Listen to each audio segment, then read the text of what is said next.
Hub બનતું જઈ રહ્યું છે, જ્યાં હવે સત્તાધારી પક્ષના નેતાઓ પણ સુરક્ષિત નથી. વાત એમ છે કે જૂની અદાવતમાં ગુંડા તત્વોએ ભાજપના યુવા કાર્યકરની સરજાહેર હત્યા કરી નાખી, જેને લઈને ફરી એકવાર સુરતમાં પોલીસની ભૂમિકા સામે સવાલો ઉઠ્યા છે. કેમ સવાલો ઉઠ્યા, તો આવો જાણીએ રિપોર્ટમાં.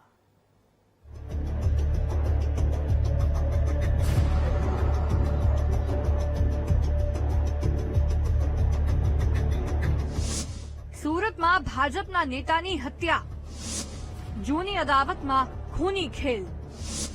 એકનો એક હતો દીકરો. ડાયમંડ સિટી હવે રોજ રક્ત રંજિત થઈ રહી છે. રોજ કોઈને કોઈ હત્યાની ઘટના બને છે સુરતમાં.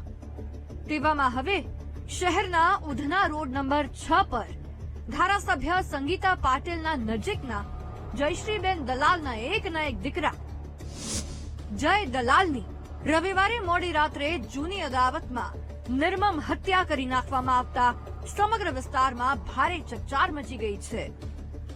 જય દલાલના પરિવારની માથે જાણે આભ ફાટી પડ્યું છે. જયની નિર્મમ હત્યા પછી પરિવાર ન્યાયની ગુહાર સાથે હત્યારાઓને ફાંસીએ લટકાવવાની માંગ કરી રહ્યો છે.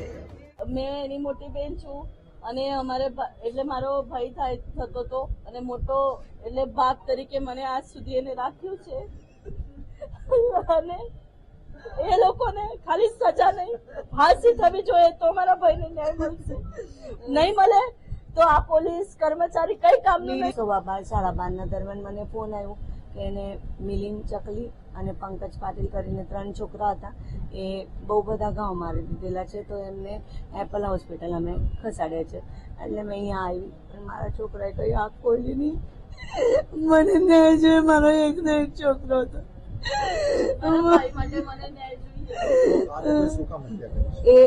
એમને ઉધના પોલીસ સ્ટેશનથી પાસો થયેલો, તો એમનું કહેવાનું મતલબ એવું હતું કે જય માટે અમને પાસો થયું એટલે દુશ્મની કાઢતા હતા. જય પોલીસને કેની પાસો કરાવ્યો છે. ડિંડોલી વોર્ડ યુવા મોરચાનો ઉપપ્રમુખ હતો જય. મિત્રનો ફોન આવતા ગયો હતો તેને મળવા.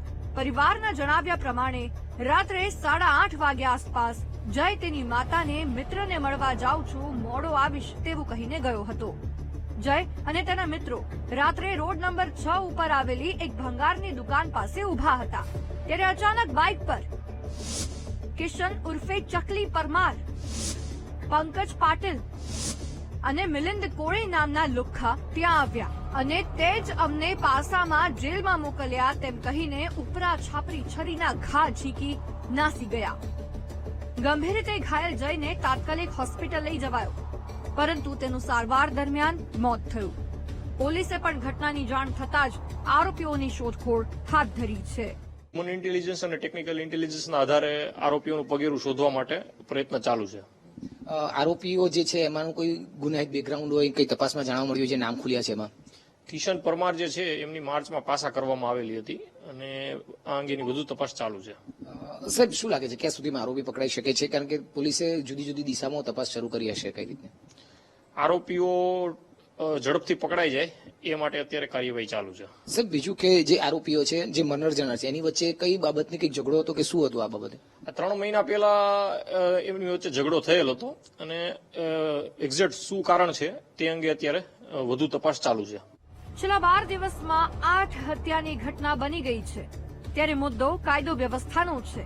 મુદ્દો લુખ્ખાઓમાં કાયદાનો ડર નથી તેનો છે.